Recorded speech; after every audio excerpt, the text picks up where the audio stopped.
What if the greatest truth about your dog is also the one most people never stop to consider? Your dog does not see you the way you see yourself at all. That is the powerful core of this article. It argues that, in the canine mind, you are not simply a human walking through the house, filling a bowl, or clipping on a lead before an evening stroll through Madrid or Valencia. You are something far more important. A separate species, yes, but also a deeply familiar presence tied to safety, stability, routine, and emotional survival. The article builds this idea with striking force. Dogs know we are different from them, yet that difference does not create distance. Instead, it becomes the reason the bond feels so extraordinary. They study our faces, memorize our voices, follow our patterns, sense our moods, and attach enormous emotional meaning to our presence.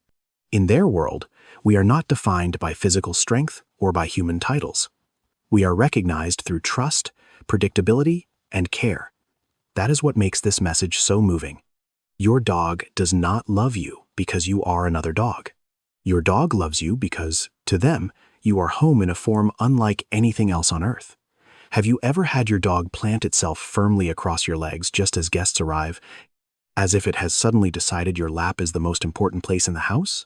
This behavior may look like simple affection, comfort, or a search for warmth, but the article explains that it often means far more. When a dog sits on your legs, it is not only trying to be close to you, it is also making a social statement.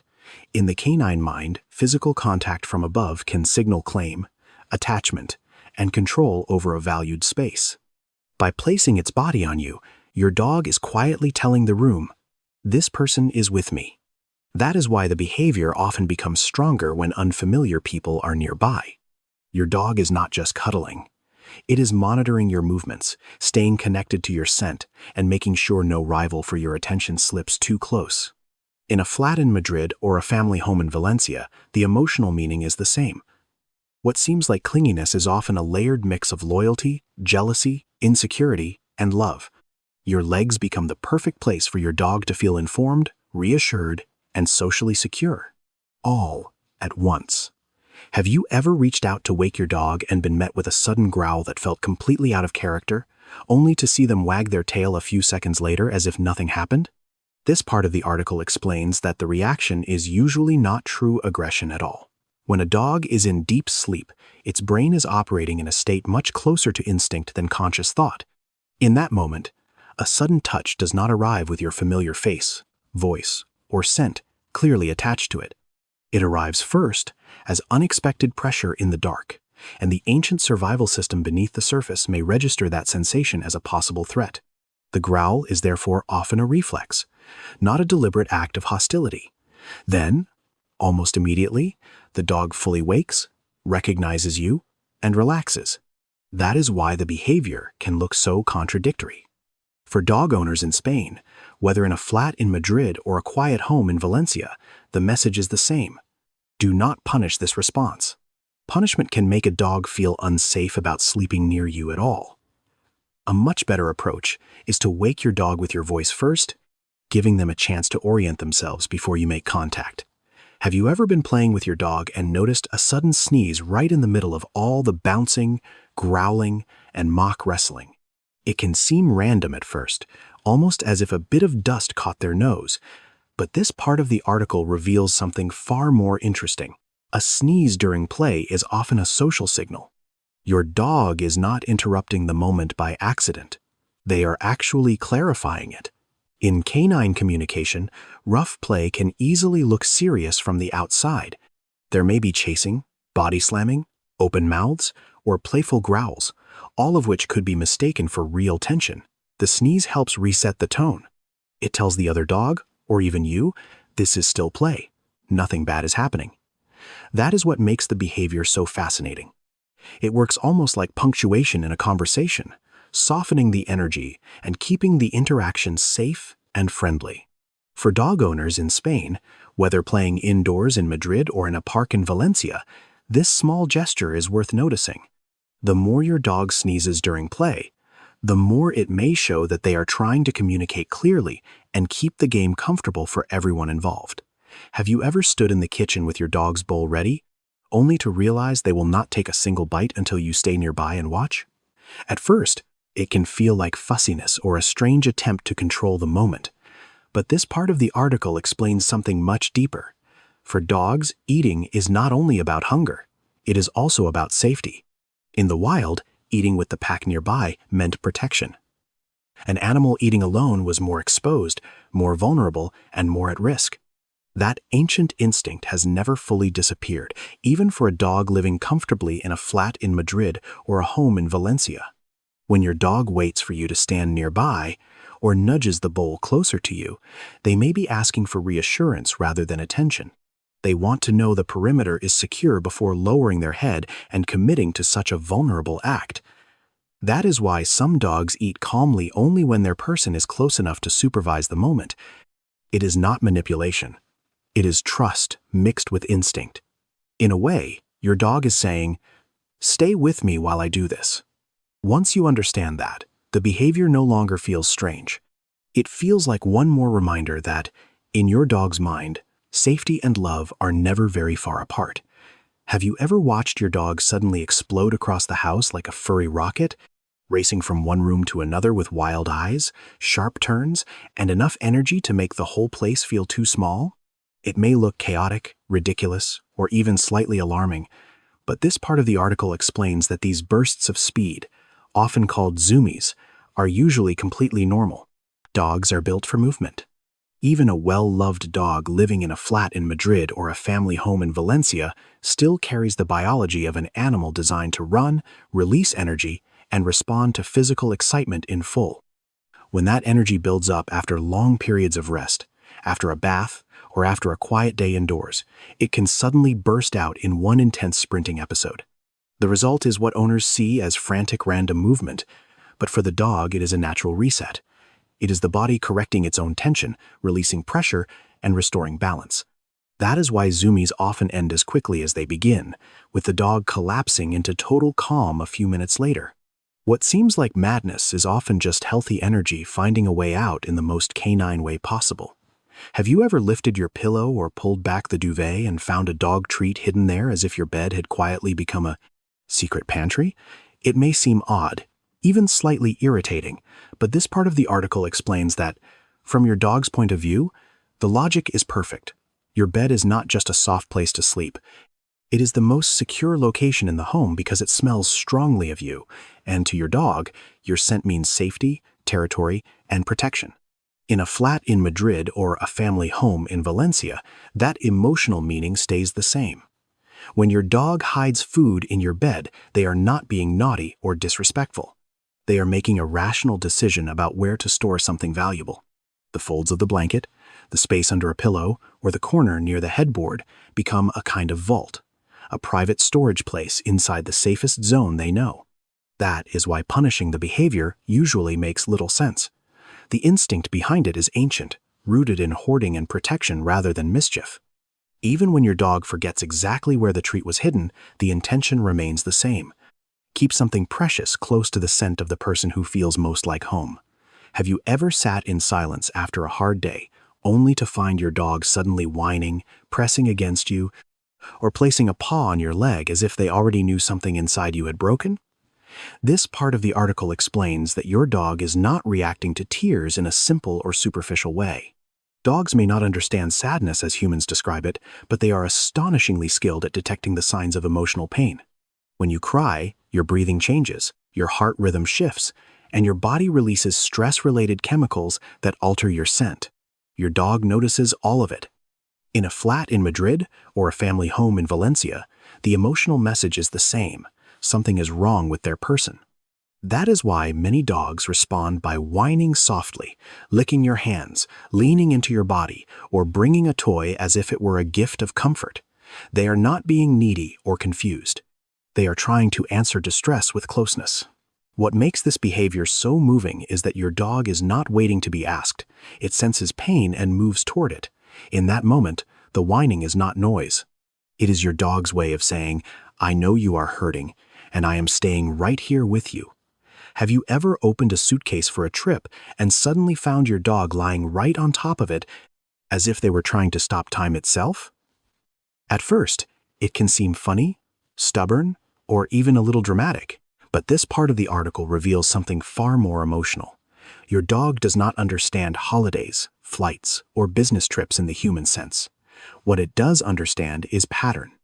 Over time, your dog has learned that when the suitcase comes out, something painful usually follows. You disappear. That is why they sit on your clothes, press their body into the open case, or refuse to move from the doorway. In their mind, if the packing does not happen, maybe the leaving will not happen either. Even the sad eyes and exaggerated sighs are not meaningless. They are part instinct, part memory, and part desperate attempt to keep the bond intact. Your dog may also rub against your clothes to leave its scent behind, as if sending a small part of itself with you. What looks like clinginess is often anticipatory grief. It is your dog recognizing the signs of separation and trying, in the only way it knows, to hold on to you for a little longer. Have you ever caught your dog licking the air for no obvious reason and thought, "What on earth are you doing?" It looks strange at first, almost like a tiny invisible conversation is happening right in front of you. But this part of the article explains that air licking can mean more than most owners realize. Sometimes it is completely normal. Dogs have a highly specialized scent processing system, and a single lick into the air can help them taste interesting odor particles and analyze the environment more deeply. In that case, the behavior is simply curiosity at work. But when the licking becomes repetitive, frequent, or happens with no clear scent nearby, the meaning may change. It can point to nausea, acid reflux, dental discomfort, irritation in the mouth or throat, or even stress. In other words, what looks like a harmless little quirk may actually be your dog's way of coping with physical discomfort or emotional unease. For dog lovers in Spain, whether living in a flat in Madrid or a house in Valencia, the key message is simple. 1 or 2 air licks may mean interest, but constant air licking deserves attention. Your dog may be trying to tell you that something feels off inside, even if it cannot say it with words. Have you ever noticed your dog sit beside you and deliberately turn its back, only for you to wonder whether it is ignoring you or feeling annoyed? This part of the article explains that the meaning is almost the exact opposite. In the canine world, turning the back to someone is one of the highest signs of trust. The back is a vulnerable area. A dog cannot easily see danger coming from behind, so offering that position to another being is a quiet declaration of safety. In other words, when your dog turns its back to you, it is not shutting you out. It is saying, "I trust you enough to relax completely." There is also a second layer to this behavior. When a dog sits with its back against you while facing the room, it may be taking on a kind of shared guardian role. The dog watches what is ahead while trusting you to cover what is behind. It becomes a silent partnership, especially in a calm home in Madrid, Valencia, or anywhere else. That is why this behavior should never be taken personally. A dog that turns away and settles into you is not being distant. It is showing faith, comfort, and deep emotional security. What looks like indifference is often one of the most respectful and loving gestures your dog can offer. Have you ever turned your back for a second at lunch, only to discover your dog has taken a slice of tortilla, a piece of jamón, or whatever was left unguarded on the table? It feels like theft to us, but this part of the article explains that dogs do not see it that way at all. In the canine mind, food that is not being actively protected often counts as available. Their instincts were shaped in a world where hesitation could mean losing a resource, so if something edible is left within reach, taking it can feel perfectly logical. What owners often misunderstand is the look dogs give afterwards. It may seem like guilt, but the article suggests it is usually fear of your reaction, not an understanding that they committed a moral wrong. Your dog connects your sudden anger with the moment, but not always with the exact reason behind it, especially if time has passed. That is why scolding after the fact rarely works. From your dog's perspective, the rule was never clearly communicated. The real solution is prevention, managing access, and correcting the behavior in the exact moment it happens. Once you understand that, the behavior stops feeling sneaky and starts looking like instinct meeting opportunity. Have you ever left home for a few hours, only to discover later that your dog spent the first part of your absence howling as if it were calling into the void? This part of the article explains that the sound is not just sadness turned into noise. For a dog, howling when left alone is often a form of communication rooted in pack life. In the wild, when members of the group became separated, they used long, carrying vocal calls to announce their location and try to reconnect. So, when your dog howls after you leave your flat in Madrid or your house in Valencia, it may not be acting out in the human sense. It is using the oldest tool it has to solve the problem as it understands it. The pack has scattered and contact must be restored. That is why the howl is loud, prolonged, and emotionally intense. It is meant to travel. What makes this behavior so moving is that your dog is not punishing you for leaving, it is trying to find you. In its mind, you have vanished, and calling out is the most natural response. The article also suggests that punishment only deepens the fear. What your dog needs most is reassurance, gradual desensitization, and the confidence that every goodbye will eventually be followed by your return. Have you ever watched your dog grab a soft toy, shake it with astonishing force, then toss it into the air as if the living room had suddenly turned into a hunting ground? It can look intense, even a little alarming, but this part of the article explains that the behavior is usually completely natural. When a dog shakes a toy violently from side to side, it is not losing control or becoming aggressive for no reason. It is activating an ancient hunting pattern that has existed far longer than modern homes, dog beds, or city walks in Madrid and Valencia. In the wild, that same motion helped canines subdue small prey by snapping the neck quickly and efficiently. Today, a squeaky toy or soft plush item can trigger that instinct with surprising ease because it mimics the size, texture, and resistance of something alive. That is why many dogs also growl, pounce, throw the toy, and recatch it as part of the same sequence. What matters is that this behavior is often a healthy outlet, not a warning sign. Your dog is not being cruel. It is expressing deeply wired predator instincts in a safe, playful form. Once you understand that, the violent shake stops looking disturbing and starts looking like biology playing itself out in miniature. Have you ever pointed your phone or camera at your dog, expecting a lovely photo, only to watch them turn away, duck behind the sofa, or leave the room altogether? It can feel almost personal, as if your dog is being difficult on purpose. But this part of the article explains that the reaction often comes from instinct, not attitude.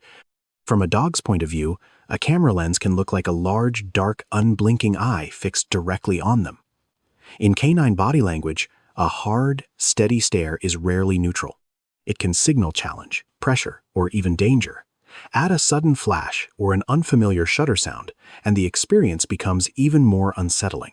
That is why some dogs hide, freeze, or become visibly uncomfortable the moment a camera is raised, whether they are in a flat in Madrid or relaxing on a terrace in Valencia.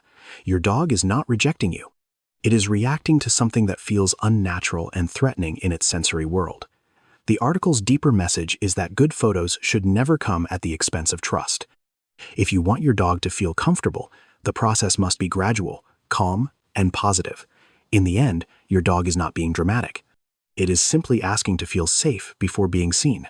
Have you ever felt your dog's tongue on your hand, your face, or even the same small spot over and over again, and wondered what they were really trying to say? This part of the article explains that licking is far more meaningful than a simple habit. In the canine world, licking is one of the oldest forms of bonding and social care. Puppies lick their mothers. Adult dogs lick one another, and when your dog licks you, it is often treating you as part of its closest circle. In other words, your dog is not only showing affection, it is reinforcing connection, comfort, and belonging. Licking can also serve as a way of gathering information. Your skin carries scent, salt, and subtle chemical signals that tell your dog where you have been and how you are feeling. That is why some dogs become especially affectionate when you return home after a long day in Madrid or Valencia. They are reconnecting through the most instinctive language they know. At the same time, licking can soothe the dog itself, helping it calm down and feel secure. The article also points out something important. If your dog becomes unusually focused on one specific part of your body, it may be worth paying attention, because dogs sometimes notice changes in scent linked to physical issues before humans do. In the end, a lick is often your dog's quiet way of saying, "You are family." Have you ever felt your dog lick your hand, your face, or even the same small spot on your skin, again and again, and wondered whether it was just habit or something much deeper? This part of the article makes it clear that licking is one of the oldest and most meaningful forms of canine connection. In the dog's world, licking is not random affection. It is social grooming, a ritual tied to care, trust, and belonging. Mothers lick their puppies, bonded dogs lick one another, and when your dog licks you in your home in Madrid, Valencia, or anywhere else, it is often treating you as part of its closest family circle. That act carries several layers of meaning at once. Your dog may be expressing love, reinforcing your shared bond, gathering information from the scent and salt on your skin, or calming itself through the soothing rhythm of the behavior. That is why licking often becomes stronger after separation, stress, or emotionally important moments. The article also adds an important detail. If a dog becomes unusually focused on one specific area of the body, it may be worth paying attention. Because dogs sometimes detect subtle physical changes long before humans do. In the end, a lick is often much more than a lick. It is your dog's quiet way of saying, "You are one of mine." What makes this article so compelling is the deeper truth running through every example. Your dog is not being random, dramatic, or strangely difficult. Your dog is communicating. That is the central thread tying the entire piece together. Whether a dog sits on your legs, waits for you to watch while it eats, hides a treat in your bed, whines when you cry, or turns its back to you in silence, each behavior carries meaning. Some actions come from ancient survival instincts, others from pack structure, emotional bonding, or the need for safety and reassurance. But all of them point to the same idea. Dogs are speaking constantly through movement, ritual, posture, scent, and timing. For dog lovers in Spain, this changes everything. The moment you stop treating these behaviors as quirks and start reading them as messages, your whole relationship with your dog becomes deeper, calmer, and more compassionate. The article invites us to replace irritation with understanding and assumption with curiosity. In the end, the real lesson is simple and powerful. Your dog has been talking to you all along. The question is whether you are finally ready to understand the language. The deeper purpose of this article is to help dog owners stop dismissing strange behaviors as random quirks and start seeing them as meaningful. Communication. It is not just a list of unusual habits. It is a guide to understanding how dogs express trust, stress, attachment, protection, and emotional need through everyday actions. When a dog sits on your legs, hides food in your bed, turns its back to you, or whines when you cry, it is not behaving without reason. The article wants readers to recognize that dogs are speaking constantly, just not in human words. Once that shift happens, frustration turns into empathy, and confusion turns into connection. For dog lovers across Spain, this message matters because it transforms ordinary moments at home into signs of a much deeper bond. In the end, the article's real goal is simple: to help people understand their dogs better, respond with more patience, and build a relationship based on trust, emotional awareness, and love.